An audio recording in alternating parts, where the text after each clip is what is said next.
पुरुषांना प्रथमतः विनम्र अभिवादन करतो। या दोघांपैकी लोकमान्य टिळकांचं जे कार्य आहे ते प्रामुख्याने राजकीय क्षेत्राशी संबंधित आहे आणि अण्णाभाऊ साठे यांचं जे कार्य आहे ते प्रामुख्याने सामाजिक क्षेत्राशी संबंधित आहे। आज आपण जो स्वातंत्र्याचा आनंद घेत आहोत, वेगवेगळ्या प्रकारचे हक्क अधिकार आपल्याला प्राप्त झालेले आहेत, तर हे सर्व काही आपल्याला आपोआप मिळालेलं नाही।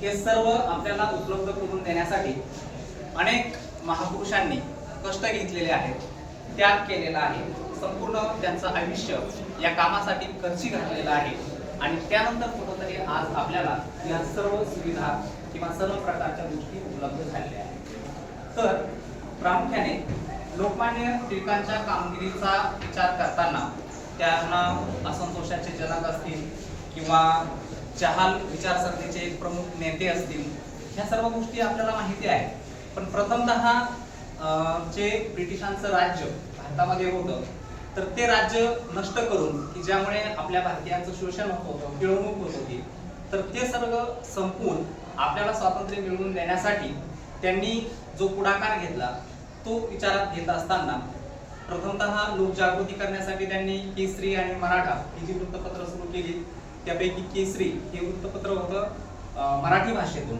आणि मराठा हे जे वृत्तपत्र होतं ते होतं इंग्रजी भाषेतून।